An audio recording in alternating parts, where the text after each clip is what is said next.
Hello YouTubers, Alaska Prepper here. I came across another article that I thought would be thought-provoking, and I think that will benefit our community. So I'm going to go ahead and read it for you guys and stop here and there and put in my 2 AP cents.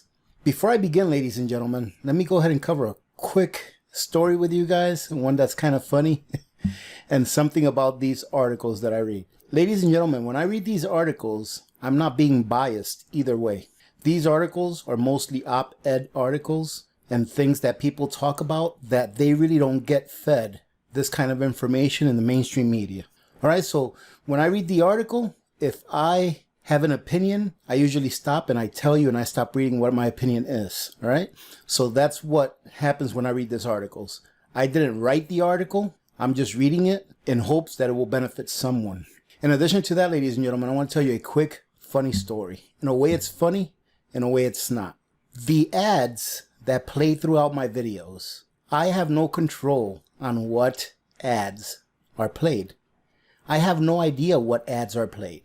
And I do believe that YouTube uses its algorithm that it has collected of the information that is collected off of you personally to decide what kind of ads are put in place during the times in which ads appear on a video. So for example, if an ad is put in place in the middle of the video, I might get an ad about dental care, all right? Because maybe I was searching something on YouTube about dental care. I may get an ad about cars. You may get an ad about healthcare. They can all be different ads for everyone. The reason I'm bringing this up is because we had a very confused person on, I believe it was my second to last video, or it could have been my last video, who got some kind of an ad that was, in a way, he felt that it was a race baiting ad. And he or she thinks that I'm the person that chose that ad and put it on there. And he ended off by saying, I'm unsubscribing to you. And then he called me a racist. That's the funny part about it. Okay.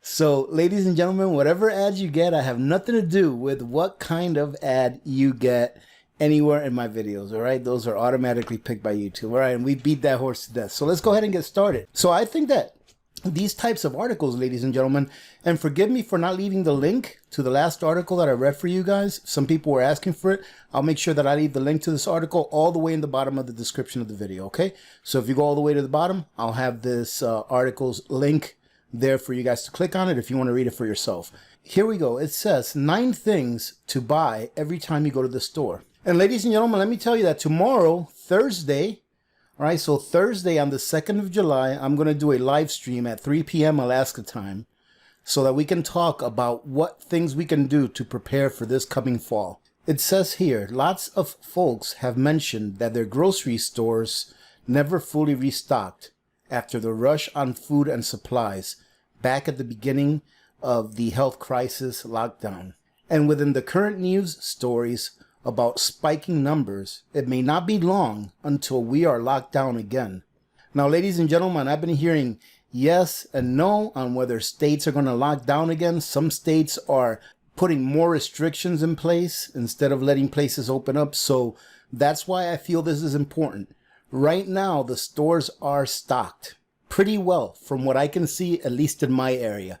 I've had comments that say, man, I went to Walmart and they had nothing on their shelves. They had no meat, things like that. So depending on where you live in the country and in the world, it could be a different story for you. But I can tell you that my area is pretty well stocked. I just came home from Costco a few minutes ago. I was picking up some, basic stuff, some apple juice, some cream cheese, basic things like that. And everything at Costco seemed to be pretty well stocked.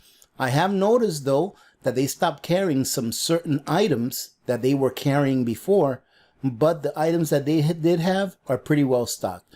One of those items that I noticed they stopped carrying was the beef in a can. You know, that roast beef in a can? They stopped carrying that altogether from what I can see from my last 2 or 3 trips to Costco. So this is the time. Now is the time to start getting prepared or to stay prepared for what's coming next, ladies and gentlemen.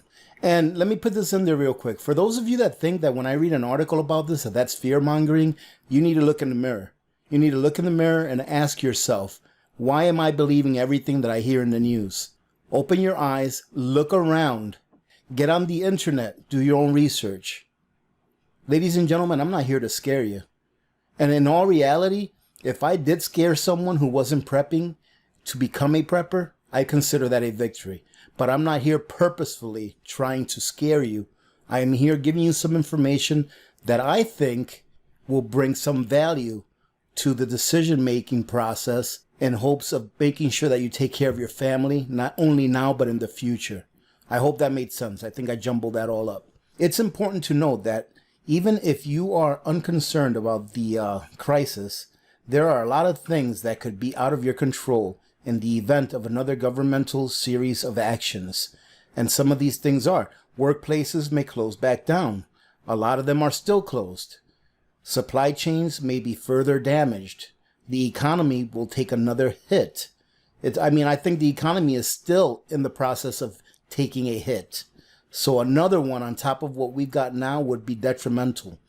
You may not be able to go where you want to go. Real or not, dangerous or not, the end result for us is the same. And this is what I've been talking about for a while, ladies and gentlemen. Those things that are out of your control, that you cannot change, why spend energy on trying to fix those things?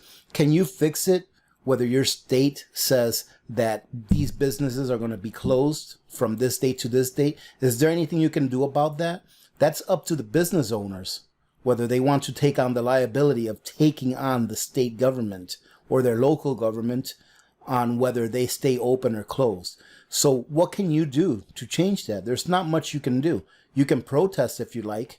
So what you can do is you can take control over your own destiny by making sure that you have the things you need now for the future instead of waiting till crowds are at the store panic buying. And this makes a really good point. It says real or not real. Yes, some people say this thing that's going on is real. Some say it's not real. Some say that it's real, but that the media is blowing it out of proportions in order to fulfill some kind of agenda from whatever political party it may be. It doesn't matter. That does not matter. What matters is this: do you have sustenance for your family in case the stores close? That's what matters. With this health crisis, does it even matter if the numbers are accurate or not? Because the government is using it as an excuse to exercise rigid control over all of us, telling us when we can go to work, when we can visit with loved ones, keeping us away from hospitals and leaving our ailing relatives to die alone, and enforcing laws about masks and appropriate distances. Whether or not there's another lockdown isn't within our control. There are those who believe the entire thing is baloney and that we are locked down for no reason. There are others who believe the lockdown saved countless lives. As it is impossible to prove a negative, we really have no way of knowing if our lockdown really worked or not. If stores aren't open or supplies aren't available, the end result is the same whether the crisis is as deadly as it is portrayed or not. You may not be able to get what you need. This article is about what you can do. What you can do to be prepared. With that, at least we have some control. There you go, ladies and gentlemen. This is one of the narratives that I speak about often. It is what we have control over that we have to take action on. What we have control over. Don't expend your energy on those things that you cannot change. These are some things to buy every time you go to the store.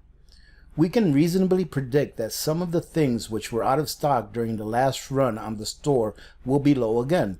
People will remember the things they couldn't find and they'll be determined to get them this time. Most stores still have limits on certain products, so I suggest that every time you go to the store, you add the following items to your stockpile. Number 1, toilet paper. Number 2, bleach, hand sanitizer, canned goods of every kind, yeast, baking supplies, powdered milk, rice, beans, meat. Ladies and gentlemen, I recommend, on top of that, I recommend that you add those things that you normally use. For example, if you're a vegan, if you don't eat meat, make sure that you add supplies to extend your pantry that you know you are going to be eating. And if you have a baby in the house, don't forget to grab infant supplies like diapers, wipes, formula, etc. You may not need to get these items every time, but definitely pick up a few extras. Paper towels, disposable plates and forks, spoons, etc., disinfecting wipes, disinfecting sprays, and cleaning products. These were some of the most common things that people ran out of or couldn't purchase the last time around. Allocate some of your budget to purchasing some of these items to put back every time you see them. This will help to replenish your stockpile, which isn't necessarily an easy task in these days of purchase limits. So they make a pretty good point here talking about the purchase limits, that, I mean, if you want to go to get a year supply of this or that you may not be able to in one store run. You may have to make several store runs. So go ahead and work it into your budget so that every time that you go to the store, you have maybe a little bit extra to pick something up that you can add to your stockpile, to your preps. Other things you may want to do. A lot depends on whether or not you are considered an essential worker. If you are, your life may feel somewhat normal. If you're not, being home all the time could feel like a pretty big change. Save some money. Another stimulus check and another round of unemployment plus $600 are not guaranteed. Gather the supplies needed for projects to stay productive. Organizational containers, paint, hardware, fabric, etc. Get what you need to work comfortably from home. A laptop, office chair, headset, etc. Take a look at different homeschool programs for your kids. Now is the time to prepare. If you prepare little by little, it is a lot easier on your budget than buying your entire lockdown inventory all at once. And keep in mind, everyone is thinking the same thing. I'm not going to run out of toilet paper this time. You may not even be able to find what you need if you wait until another series of lockdowns are announced. And then it says here, by adding an extra $20 or so of supplies each time you visit the store, you'll be better prepared the next time around. And ladies and gentlemen, I have to tell you that I agree with almost everything this article has to say. Not everything, but almost everything. So the question is this, ladies and gentlemen, are you guys getting ready for the next phase? Are you getting ready for the next phase? Because like this article states, whether it's true or not, whether it's as critical as they say it is or not, you do not have control over whether this store opens or this store closes. The only control you have is what you can do now to prepare for what's coming next. I hope that this video reaches a few people that are not prepping and that are considering to prep, because it's important that you hear this information, that you hear this encouragement for you to go out there and start prepping. It's not difficult. There are several layers of prepping if you really want to get into it. But first and foremost, you need to sustain life. What are those things that you need to sustain life?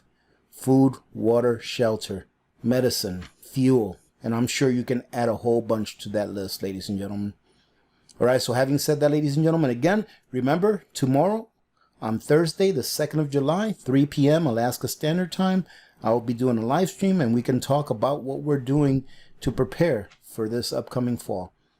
Having said that, ladies and gentlemen, thank you very much for joining in today. I hope you guys have a great middle of the week. It's hump day, and I hope to see you guys tomorrow.